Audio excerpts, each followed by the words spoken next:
تعلیمی رپورٹ یہ پیش خدمت ہے. بسم اللہ الرحمن الرحیم. دارالعلوم وقف دیوبند سالانہ تعلیمی رپورٹ و موقع اجلاس انعامیہ منعقدہ 10 رجب المرجب سن 1444 مطابق 2 فروری سن 2023.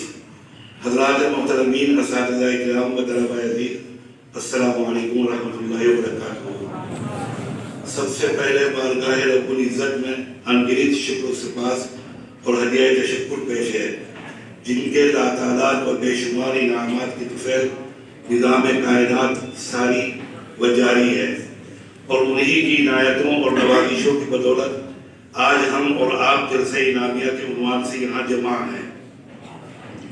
حضرات، دارالعلوم وقف دیوبند اپنی بے مثال تعلیمی و تعمیری ترقیات کے تسلسل کی بنا پر اپنی نیک نامی کے اعتبار سے وابستگان علم و فکر کے مابین حسن تذکرہ کا عنوان ہے، اور مثل مشہور ہے زبان خلق کو نقار خدا سمجھو، کہ بموجب یقین کامل ہے کہ حق تعالیٰ ادارے کے اسلاف و اکابر، موجودہ ذمہ داران، اساتذہ کرام اور جملہ کارکنان کی جہود مسلسل صحیح فہم اور صبر و استقامت کو اپنی بارگاہ میں سند قبولیت عطا فرماتے ہوئے اجر جزیل کا باعث بنائیں گے انشاءاللہ.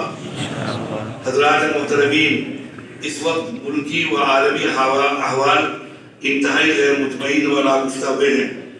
ایسے احوال میں مدارس اسلامیہ کی بقا اور ان کا تحفظ کسی چیلنج سے کم نہیں. ان احوال میں تمام تر اقدامات اور جملہ تحفظات کے ساتھ اگر ہم نصرت خداوندی کے متمنی ہیں تو یاد رہے کہ یہ نصرت صبر و تقوی کے ساتھ مشروط ہے، اور یہی ایک مومن کامل سے مطلوب و مقصود بھی ہے. زمانے کی ناہمواریاں، احوال زمانہ کی بدعنوانیاں اور ناانصافیاں، انقلاب دہر کے امواج تلاطم چاہے کتنی خوفناک شکل اختیار کر لے، لیکن صبر و ضبط کے ساتھ استقامت پر ہی معیت و معاونت ربانی کا وعدہ ہے. حق تعالیٰ تمام تعلیمی اداروں خصوصاً مدارس اسلامیہ کو اپنے حفظ و امان میں رکھے، اور ان اداروں کے ذریعے تبلیغ دین و اشاعت دین کی راہیں سہل و آسان فرمائیں. طلباء عزیز، قرآنی مضامین میں علم اور اہل علم کی قدر افزائی خصوصی اہمیت کے حامل ہے. جناب رسالت مآب صلی اللہ علیہ وسلم کی زبان فیض ترجمان سے جو دعائیں ادا کرائی گئی ہیں وہ پورے قرآن میں موجود دعاؤں میں سے کسی ایک میں بھی بجز علم کے اضافہ و زیادتی کے الفاظ نہیں ملتے. صرف علم ہی کو یہ شرف حاصل ہے کہ کہلوایا گیا وَقُلْ رَبِّ زِدْنِي عِلْمًا. اگر فرمودات رسالت مآب صلی اللہ علیہ وسلم کا ایک نظر جائزہ لیں تو اس میں بھی تعلیم و تعلم سے متعلق ہمیں بیش قیمت جواہر ملتے ہیں.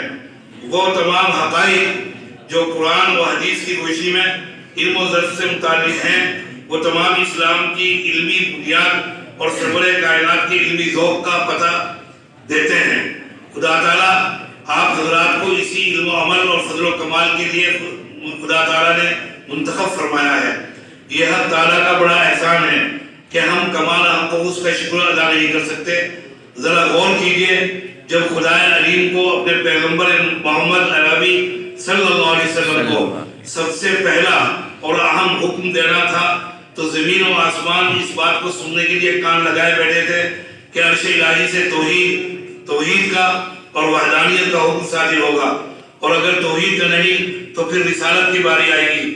لیکن خدا علیم کی طرف سے نہ تو توحید کا حکم صادر ہوا اور نہ رسالت کا، بلکہ حکم ہوا اقرا. معلوم ہوا کہ علم تمام کمالات کی جڑ ہے، لہذا اہل علم بھی کاملین میں سے سب سے افضل ہوں گے. پھر آپ صلی اللہ علیہ وسلم نے اپنی صداقت آفری زبان سے ارشاد فرمایا العلماء ورثۃ الانبیاء. آپ صلی اللہ علیہ وسلم کے اس رسالے کی عالی سے اہل علم کی فضیلت صاف عیاں ہو گئی.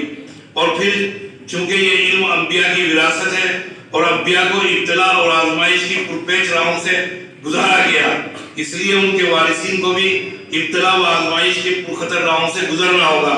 چنانچہ اس حقیقت سے انکار کون کر سکتا ہے کہ یہ راہ علم کٹھن اور دشوار ہے۔ اسی راہ علم سے گزر کر موسیٰ علیہ السلام نے فرمایا تھا لَقَدْ لَقِينَا مِن سَفَرِنَا هَذَا نَصَبًا۔ چنانچہ پیغمبر انسانیت صلی اللہ علیہ وسلم نے انہی مشکلات کو مد نظر رکھتے ہوئے فرماتے ہیں من جاء أجله وهو يطلب العلم لقى الله تعالى ولم يكن بينه وبين النبيين إلا درجة النبوة۔ پھر وہ طالب علم جو مشکلات کی پرواہ کیے بغیر آگے بڑھتا چلا جائے، علم کی دھن اسے مسلسل سراپا اسراف بنائے رکھتی ہے اور بالآخر ایک دن منزل مقصود ان راہ روان علم کے قدم چوم لیتی ہے۔ تب سرور کائنات صلی اللہ علیہ وسلم نے ان کو ہدیہ تہنیت پیش کرتے ہوئے فرمایا تھا خیار امتی علماء ہوا و خیار علماء الرحماء ہوا۔ اب اس تناظر میں آپ حضرات کی ذمہ داری بنتی ہے کہ نہ صرف خود قرآن و سنت پر اپنی انفرادی اور معاشرتی زندگی میں مکمل طور پر عمل پیرا ہوں، بلکہ دیگر اقوام و ملل کے سامنے بھی اسلامی دعوت پیش کریں۔ انہوں نے بتائیں کہ وہ محض انسانی عقل و خواہش پر بھروسہ کرنے کے بجائے وحی الہی کی بالاتر رہنمائی کو قبول کریں اور انسانی معاشرے کو عقل و خواہش کی بے لگام پیروی سے نجات دلائے تاکہ مجموعی طور پر انسانی آبادی فطری قوانین اور نظام کے تحت امن و خوشحالی کی حقیقی منزل سے ہمکنار ہو سکیں۔ طلباء عزیز، ان اللہ دعوت حق اور حفاظت حق مطلوب ہے۔ ہر دور ہر زمانے میں حق کی حفاظت ہوتی رہی ہے۔ طرق حفاظت اگرچہ مختلف رہے، اولاً الامر بالمعروف والنہی عن المنکر انبیاء علیہ السلام سے کرایا گیا، پھر نبی آخر الزمان علیہ السلام کو مبعوث فرما کر حق کے اس بات اور باطل کی تکذیب کا کام حق تعالیٰ نے لیا، پھر وفات النبی صلی اللہ علیہ وسلم کے بعد ثم الذین یلونہم کا 1.5 صدی تک ضابطہ جاری رہا۔ بعد ازاں طریقہ کار بدلا، مدارس دینیہ کا قیام عمل میں آنے لگا اور علماء تیار ہونے لگے، پھر یہی سلسلہ مدارس بقائے دین کا مؤثر ترین ذریعہ ثابت ہوا اور امت نے اس طریقہ کار کو مضبوطی سے تھام لیا۔ ہندوستان میں 11ویں صدی میں سب سے پہلے علم حدیث نے اپنا بارعیش کھولا۔ دوسرا پڑاؤ دہلی میں علم فقہ نے ہندوستان کی اودھ کی راجدھانی لکھنؤ کو اول اپنا مسکن بنایا۔ گجرات کے غیر معروف کشمیر میں محدث جوہر کی شکل میں علم حدیث نے اور علامہ محمد طاہر پٹنی کی شکل میں گجرات کے غیر معروف قصبہ پٹن میں پہلا پڑاؤ کیا۔ دوسرا پڑاؤ دہلی میں علم فقہ نے ہندوستان کی اول کی راجدھانی لکھنؤ کو اولاً اپنا مسکن بنایا۔ معقولات نے اول کے معروف مشہور قصبہ خیر آباد کو اپنا مستقر بنایا۔ پھر حجت الاسلام فی الارض خیر العلوم و خیرات حضرت الامام مولانا محمد قاسم نانوتوی بانی دارالعلوم دیوبند کی چشم بصیرت ان مذکورہ اجزائے ترکیبی پر پڑی، جنہیں دیوبند میں جمع فرما کر جامع العلوم دارالعلوم دیوبند بنا دیا۔ آج 1.5 صدی پر مشتمل ایک طویل ترین وقت گزر جانے کے باوجود بھی طالبان علم دین کا جوک در جوک اور پر امید و پر شوق انداز میں دیوبند پہنچنا اور اپنی ترجیحات کے حصول کے لیے حتاً مقدور کوششوں و کاوشوں کا بروئے عمل لانا، آج بھی دن بدن اضافے کے رجحانات کا مسلسل بڑھتے رہنا بلا شبہ ہمارے اکابر و اسلاف کے اخلاص فی الدین کی ایسی بین اور روشن دلیل ہے جس کی ماہیت و حقیقت کا بچشم قلب ادراک کیا جا سکتا ہے اور کیفیت کا بچشم سر مشاہدہ کیا جا سکتا ہے۔ انہی کی دعوات نیم شبی کی یہ مشاہد اثرات ہیں کہ دارالعلوم وقف دیوبند اپنی بنائے خشت اساس وقف اللہ کے تاریخی تسلسل کی بنیاد پر طالبان علوم نبوت کے لیے اولین ترجیحات کا بنیادی اور مرکزی حصہ ہے۔ طلباء عزیز، آپ حضرت نانوتوی کی خشت اساس پر قائم دارالعلوم وقف دیوبند سے مربوط ہیں۔ گویا آپ فکر دیوبند کے اساس میں منسوب اور اکابر دیوبند سے مربوط ہیں۔ خدارا ان عالی نسبتوں کی لاج رکھیے اور اپنے علم میں مضبوطی کے ساتھ میدان عمل میں اپنا ایک امتیاز قائم کیجیے۔ آپ کو علوم نبوی کے لیے منتخب کیا گیا ہے۔ اپنے مقام و مرتبہ کو پہچاننے اور اسے ہمیشہ مستحضر رکھنے میں اپنی کوششوں کو صرف کیجیے۔ دارالوقف آپ کی ہمہ جہت تعمیر و ترقی کے لیے سرگرم عمل ہے اور آپ کی تعلیمی و فکری تعمیر کے تئیں مسلسل کوشاں ہیں۔ ان چند ناگزیر باتوں کے بعد تعلیمات کی رپورٹ پیش خدمت ہے۔ جدید داخلوں کی کارروائی۔ دارالوقف دیوبند کی عند اللہ و عند الناس روز افزوں تعلیمی ترقیات کی بنا پر طالبین علوم کا رجوع ہر سال تیزی سے بڑھ رہا ہے اور داخلے کے متمنی طلباء کی ایک بڑی جماعت ہر سال ادارے سے رجوع کر رہی ہے۔ چنانچہ اسی کے پیش نظر سال رواں درخواست برائے داخلہ جدید کی تقسیم کا عمل مورخہ 27 رمضان مبارک سے شروع کر دیا گیا۔ جیسا کہ کورونائی عہد سے ماقبل تقسیم فارم کا نظام تھا، جس کا سلسلہ مورخہ 4 شوال مکرم تک روز عید کے علاوہ متواتر جاری رہا، جس میں مختلف درجات میں داخلے کے امیدوار طلباء نے درخواست برائے داخلہ جدید کی تکمیل کی اور اس دورانیہ میں تقریباً 10,000 جدید فارم تقسیم کیے گئے۔ الحمدللہ ثم الحمدللہ علی ذالک۔ مورخہ 7 شوال تا 10 شوال مکرم امتحان داخلہ تحریری کا انعقاد عمل میں آیا، جبکہ 6 شوال امتحان تقریری برائے ابتدائی درجات عربیہ و شعبہ تجوید و حفظ منعقد کیا گیا۔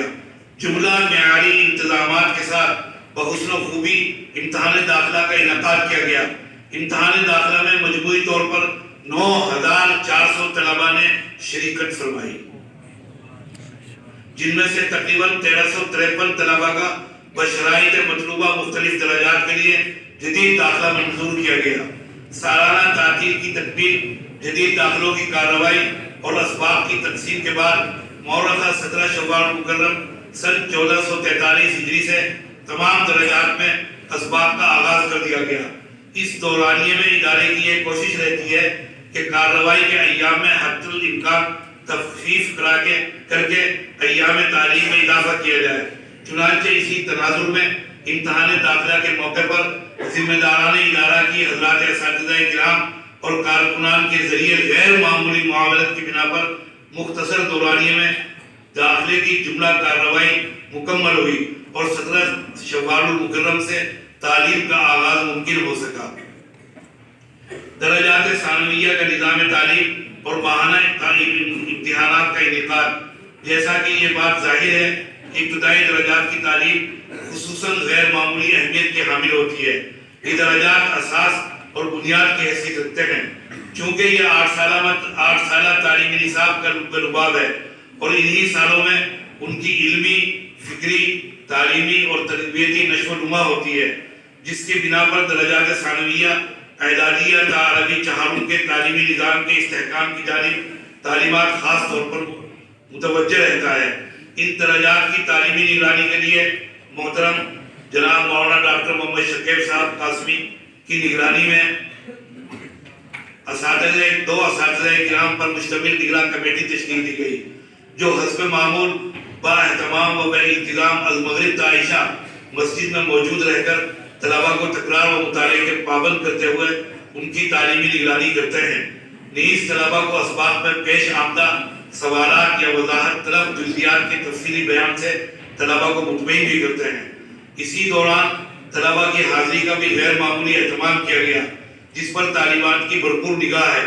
یقیناً اس نظام العمل کے مفید نتائج سامنے آئے ہیں۔ مذکورہ ابتدائی درجات کے طلباء کی تعلیمی استعداد کی جانچ پرکھ اور ان کی تعلیمی لیاقت کو جلا بخشنے اور نکھار پیدا کرنے کی غرض سے ہر ماہ ماہانہ امتحان کے انعقاد کی ضروری و ثمر آور روایت رہی ہے، جس کے پیش نظر سال رواں بھی ہر ماہ با انتظام از اعدادیہ تا عربی چہارم کے طلباء کا ماہانہ امتحان منعقد کیا گیا، جس میں طلباء نے اپنی لیاقت کا بھرپور مظاہرہ کیا۔ ماہانہ امتحان میں ادارے کے حضرات اساتذہ کرام کے علاوہ ذیل میں مذکور اداروں سے بھی ماہرین فنون اساتذہ کرام بحیثیت منتخب مدعو کیے گئے۔ نمبر 1 مظاہر علوم جدید سہارنپور، نمبر 2 مدرسہ فلاح دارین بلاسپور مظفر نگر۔ حضرات ممتحنین نے امتحان میں طلباء کی حسن کارکردگی پر اطمینان کا اظہار کرتے ہوئے کلمات تحسین رقم کیے۔ ماہانہ امتحان میں پوزیشن حاصل کرنے والے طلباء کو ادارے کی جانب سے بطور تشجیع نقد انعام سے بھی نوازا گیا۔ ابتدائی درجہ عربی درجات میں ناگزیر عصری نصاب کی شمولیت۔ ابتدائی عربی درجات کے نصاب میں ماقبل سے ہی انگریزی، ہندی اور حساب وغیرہ کے مبادیات شامل ہیں، لیکن تعلیمی سال سن 1440-41 ہجری سے دارالوقف دیوبند نے عصری ضرورتوں کا ادراک کرتے ہوئے درجہ عربی اول میں NCERT سے منظور شدہ نصاب شامل کیا۔ اس نصاب کے تحت سوشل سائنس، انوائرمنٹل سائنس، انگریزی، ہندی اور حساب وغیرہ شامل ہیں، لیکن گزشتہ کورونائی عہد کے دیگر دو احوال نے اس نظام کو متاثر کر دیا، جس بنا پر اس نظام کو جاری رکھنا ممکن نہ رہ سکا اور یہ نظام تعطل کا شکار ہو گیا تھا، لیکن بحمداللہ سال رواں سے اس نظام کا دوبارہ اجرا کر دیا گیا ہے، جس کے تحت رواں تعلیمی سال میں درجہ اول عربی کے طلبہ NCERT کے تحت پہلی اور دوسری جماعت کا نصاب ایک سال میں مکمل کر لیں گے انشاءاللہ، جس کے بعد انہیں اگلی سال تیسری، چوتھی اور پانچویں جماعت کے نصاب کو مکمل کرایا جائے گا، اور اسی طرح درجہ عربی چہارم یا عربی پنجم تک ان طلبہ کو NIOS کے زیر اہتمام 10ویں جماعت کا باضابطہ امتحان دلوایا جائے گا۔ توقع ہے کہ مستقبل قریب میں اس کے مفید تر نتائج سامنے آئیں گے، نیز یہ نظام عمل و دیگر اداروں کے لیے بھی مشعل راہ ثابت ہوگا۔ محاضرات علمیہ، طلبہ تکمیلات اور تخصصات کی علمی و فکری پرواز کو بلند کرنے کے لیے حجت الاسلام اکیڈمی کے زیر اہتمام حسب ثابت اہم علمی محاضرات دیے گئے۔ غیر معمولی کوششوں کے باوجود موجودہ احوال میں زائد از زائد حضرات محاضرین کو مدعو کرنا ممکن تو نہ ہو سکا، البتہ دو غیر معمولی اہمیت کے حامل عناوین پر محاضرے کا اہتمام کیا گیا، جو کہ درج ذیل ہیں: التفکیر مقاصدی فی ضوء القرآن الکریم نمبر 1، نمبر 2 افکار الشیخ بدیع الزماں سعید النورسی فی ضوء رسائل النور دراسۃ تحلیلیہ نمبر 2۔ مذکورہ بالا تفصیلات کے ساتھ ادارہ آئندہ تعلیمی سال سے چند اہم اقدام کا ارادہ بھی رکھتا ہے، جن کا آج یہاں اعلان کیا جا رہا ہے۔ شعبہ تدریس فی تدریس، تدریسی فرائض کی اور اس کے حدود و آداب اور اسالیب و جوانب کے ساتھ انجام دہی تدریب و تمرین طلب عمل ہے، جو عموماً طویل تجربات کے بعد حاصل ہوتا ہے، جس کی بنا پر ہمارے معاشرے میں کامیاب مدرس عموماً کامیاب ہوتے ہیں۔ کچھ اگر عرض کرنے کی اجازت ہو حضرت مفتی صاحب سے، جب دارالعلوم دیوبند کا قضیہ پیش آیا اور ایک بڑی جماعت حضرات اساتذہ کی دارالعلوم سے جدا ہوئی، تو اس وقت محترم حضرت حکیم الاسلام مولانا قاری محمد طیب صاحب نور اللہ مرکزہ کا جو ہم نے اپنے کانوں سے سنا اور پھر اکابر کی زبان سے ایک ہی ان کا غم اور افسوس کا اظہار تھا۔ فرماتے تھے کہ مجھے ہوئے اساتذہ باہر آ گئے، مجھے ہوئے اساتذہ باہر آ گئے۔ ان اساتذہ کی تیاری کے لیے یہ شعبہ تدریب فی تدریس یہاں پر انشاءاللہ کھولا جائے گا اور اس کا آغاز کیا جائے گا، اسی کی تفسیر یہاں پر بیان کی جا رہی ہے۔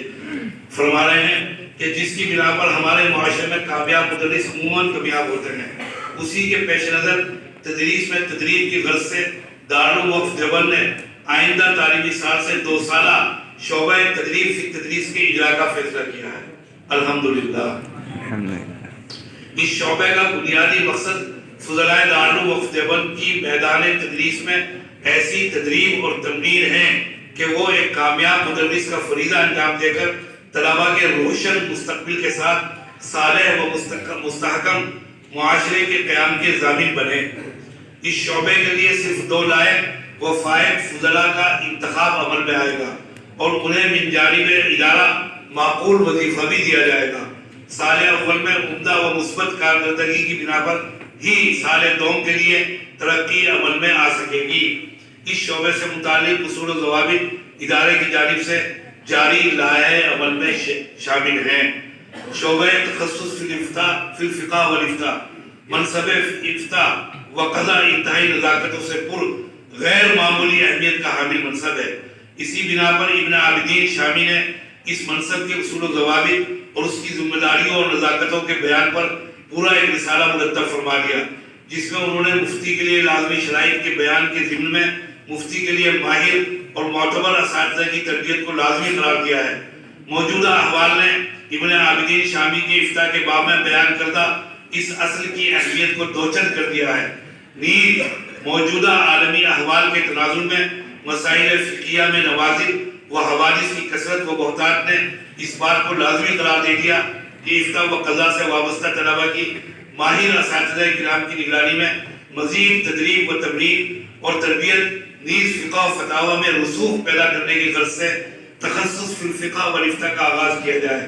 دارالعلوم وقف دیوبند نے تقریباً 2 سال قبل اس کے اجرا کا فیصلہ لے لیا تھا، لیکن پھر وہی کرونائی بندشوں نے اس کے اجرا کا موقع میسر نہ دیا۔ انشاءاللہ آئندہ تعلیمی سال سے دارالعلوم وقف دیوبند نے تخصص فی الفقہ والافتاء کا آغاز کرنے کا ارادہ کر لیا ہے۔ یہ شعبہ تکمیل افتاء کا سال دوم شمار ہوگا۔ اس شعبے کے لیے تکمیل افتاء سال اول میں امتیازی نمبرات حاصل کرنے والے 4 طلبہ درخواست برائے داخلہ داخل کرنے کے مجاز ہوں گے۔ ان 4 طلبہ میں سے 2 طلبہ کا بذریعہ انٹرویو داخلہ لیا جائے گا اور ان طلبہ کو من جانب ادارہ معقول وظیفہ بھی دیا جائے گا۔ اس شعبے کا منہج نصاب تعلیم اور قواعد داخلہ لائحہ عمل میں شامل کر دیا گیا ہے۔ تفصیلات کے لیے لائحہ عمل کی جانب رجوع کیا جا سکتا ہے۔ علاوہ ازیں ادارہ مستقبل قریب میں ہی تخصص فی الادب العربی، تخصص فی الحدیث شریف اور تقابل ادیان جیسے اہم و ناگزیر شعبہ جات کے آغاز کا بھی ارادہ رکھتا ہے۔ شعبہ حفظ و مناظرہ اور شعبہ تجوید کا نظام تعلیم، شعبہ حفظ و مناظرہ اور شعبہ تجوید کے تعلیمی نظام کو بھی طالبات نے غیر معمولی طور پر مرتب کیا ہے۔ شعبہ حفظ کی تعلیمی کارکردگی کو مزید بہتر بنانے کے لیے سالہ گزشتہ کی طرح اس سال بھی من جانب تعلیمات اس بات کا اہتمام کیا گیا کہ ہر طالب علم کی مقدار خواندگی کے لیے ایک مستقل انفرادی رجسٹر تیار کیا جائے۔ ساتھ ہی ہر طالب علم کے لیے ایک مخصوص نقشہ بھی مرتب کیا گیا ہے جو کہ متعلقہ اساتذہ کرام کے پاس موجود رہتا ہے، جس میں اساتذہ کرام یومیہ مقدار خواندگی درج کرتے ہیں۔ علاوہ ازیں ہر طالب علم کے لیے رپورٹ کارڈ بھی تیار کیا گیا ہے، جس پر طالب علم کی کیفیت درج کر کے طلبہ کے سرپرستوں کو بھیجا جاتا ہے اور اس پر ان کے دستخط بھی وصول کیے جاتے ہیں تاکہ حضرات سرپرستان بھی اپنے بچوں کی کارگزاریوں سے باخبر رہیں۔ بحمداللہ اس نظام العمل کے مفید نتائج سامنے آ رہے ہیں۔ نیز ہر طالب علم کی پارے کی تکمیل پر تعلیمات جانچ کے بعد اگلا پارہ شروع کرنے کی اجازت دیتا ہے۔ اس انتظام کے نتیجے میں حفظ پارے کے ساتھ قواعد و مخارج پر خصوصی توجہ دی جا رہی ہے۔ ساتھ ہی ان طلبہ کے لیے اردو املا ابتدائی دینی معلومات کو بھی سال رواں سے شامل نصاب کیا گیا ہے۔ بنا بری بطور تحدیث نعمت یہ بات کہی جا سکتی ہے کہ سال رواں شعبہ حفظ کے 3 طلبہ نے مختلف اساتذہ کرام کی نگرانی میں ایک نشست میں مکمل قرآن کریم سنایا ہے، جیسا کہ ابھی آپ کے سامنے تفصیل بیان کی گئی ہے۔ فالحمدللہ علی ذالک۔ یقیناً طلبہ کی محنتیں والدین اور اساتذہ کے کرام کے ساتھ ہم تمام لوگوں کے لیے بھی ذخیرہ آخرت ہوگی انشاءاللہ۔ گزشتہ چند سالوں میں سے ادارے میں شعبہ تجوید کی ایک درسگاہ موجود تھی، لیکن اس شعبے کی جانب طلبہ کے بڑھتے رجوع کو دیکھتے ہوئے سال رواں سے شعبہ تجوید کے لیے ایک اور درسگاہ کا اضافہ کیا گیا ہے۔ نیز اسی تناظر میں اس شعبے کے طلبہ سے ادارے نے یہ فیصلہ لیا ہے کہ آئندہ سال اسے اس شعبہ تجوید کے اردو حفظ کا نصاب 2 سال پر مشتمل ہوگا، جس کے لیے نصاب تعلیم بھی مرتب کر کے لائحہ عمل باب سن 1444-45 میں شامل اشاعت کر دیا گیا ہے۔ عموماً یہ دیکھا گیا ہے کہ فضلاء مدارس غیر معمولی صلاحیتوں کے باوجود قرآن کریم کی درست تلاوت نیز اس کے قواعد و مخارج سے نابلد رہ جاتے ہیں، جس کی بنا پر معاشرے میں فضلاء کے تئیں منفی تاثر مرتب ہوتا ہے۔ اسی تناظر میں دارالعلوم وقف دیوبند نے آئندہ تعلیمی سال سے از اعدادیہ تا دورہ حدیث تمام طلبہ کے لیے حسب مراتب ایک پارہ حفظ کو لازمی قرار دیا ہے، جس کی تفصیل آپ کو لائحہ عمل میں مل جائے گی۔ مجموعی طور پر ادارے کی تعلیم کیفیت، جامعیت اور اس کے استحکام سے آپ حضرات بخوبی واقف ہیں، جو یقیناً آپ حضرات کی مشترکہ جہود کی غماز ہے، جس کے لیے جملہ حضرات اساتذہ کرام بطور خاص لائق تحیت و مبارکباد ہیں۔ اس طویل سما خواہش کے بعد اب آئیے اس مقصد کا رخ کرتے ہیں جس کے لیے ہم اور آپ یہاں جمع ہوئے ہیں۔ طلبہ عزیز، مستقبل آپ کا منتظر ہے، ملت کی نگاہیں آپ کی جانب ہیں، آپ ملت کی امیدوں پر کھرا اترنے کے لیے آئے ہوئے یا نہیں، یہ دیکھنے کے لیے آپ کا امتحان لیا گیا۔ نتائج آپ کے سامنے ہیں۔ جو طلبہ امتحان میں کامیابی سے سرفراز ہوئے وہ قابل مبارکباد ہیں۔ ادارہ ان کی محنت اور کوششوں کا مسلسل احترام کرتا ہے اور ان کی محنت کو خراج تحسین کے طور پر بصورت کتب انعامات سے نواز رہا ہے۔ اس موقع پر ادارہ اپنے تمام معاونین و مخلصین اور خصوصاً ناظرین کتب کا شکر گزار ہے، جن کے گراں قدر تعاون سے آج بڑی مقدار میں کتب بطور انعام طلبہ کو دی جا رہی ہیں۔ جیسا کہ آپ کو معلوم ہے کہ جلسہ انعامیہ میں طلبہ کو انعامات دیے جاتے ہیں، وہ مختلف طریقے کے ہوتے ہیں جن کی تفصیل حسب ذیل ہے۔ نمبر 1، عمومی انعام۔ یہ انعام ہر اس طالب علم کو دیا جاتا ہے جس نے سالانہ امتحان میں شرکت کی ہے۔ نمبر 2، خصوصی انعام۔ یہ انعام ہر اس جماعت میں پوزیشن حاصل کرنے والے طلبہ کو دیا جاتا ہے۔ ہر جماعت میں جو طالب علم پوزیشن اور امتیازی شان حاصل کرتا ہے اس کو یہ انعام دیا جاتا ہے۔ نمبر 3، امتیازی انعام۔ یہ انعام خاص طور پر دورہ حدیث میں پوزیشن لانے والے طلبہ کو دیا جاتا ہے۔ نمبر 4، خصوصی نقد انعام۔ یہ انعام تمام درجات میں اول، دوم اور سوم پوزیشن حاصل کرنے والے طلبہ کو حضرت محتمم صاحب مدد اللہ کی جانب سے دیا جاتا ہے۔ اسی طرح حضرت محتمم صاحب مدد اللہ کی جانب سے یہ خصوصی نقد انعام اس سال شعبہ حفظ کے ان 3 طلبہ کو بھی دیا جا رہا ہے جنہوں نے ایک نشست میں مختلف اساتذہ کرام کی نگرانی میں قرآن کریم مکمل سنایا ہے۔ ان طلبہ کے نام درج ذیل ہیں: محمد فرقان، سیتامڑھی، فارم نمبر 2310، متعلق جناب محترم قاری توقیر عالم صاحب۔ محمد وسیم، سہرسہ، فارم نمبر 2306، متعلق جناب قاری محمد توقیر عالم صاحب۔ ایمان حسین، تری پورہ، فارم نمبر 514، متعلق جناب قاری سہیل احمد صاحب۔ تشجیعی نمبر 5، تشجیعی انعام۔ جیسا کہ ماقبل میں ذکر کیا گیا کہ ثانوی درجات کے طلبہ کے لیے ادارے میں ماہانہ امتحان کا انتظام ہے، جس میں پوزیشن یافتہ طلبہ کو نتائج نشر ہونے کے بعد ادارے کی جانب سے نقدی انعام سے نوازا جاتا ہے۔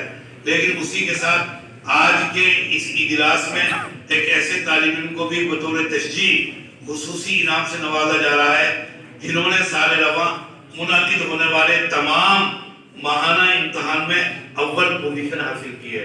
سبحان اللہ۔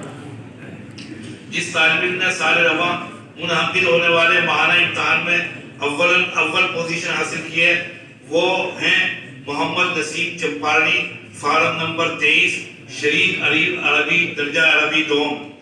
سال گزشتہ دورہ حدیث شریف کے سالانہ امتحان میں امتیازی نمبرات سے جن طلبہ نے کامیابی حاصل کی وہ درج ذیل ہیں: اول پوزیشن محمد عدنان احمد کشن گنج، فارم نمبر 383۔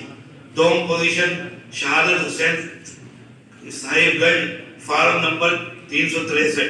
سوم پوزیشن محمد ابصار عالم سہارنپور، فارم نمبر 467۔ اب آپ کے انعامات آپ کے حوالے ہیں۔ حق تعالیٰ آپ کا معاون و مددگار ہو اور آپ کے علم میں تمام تر برکتیں عطا فرمائیں اور آپ کو دین کی خدمت کے لیے منتخب فرمائیں۔ والسلام علی احترام احمد شاہ۔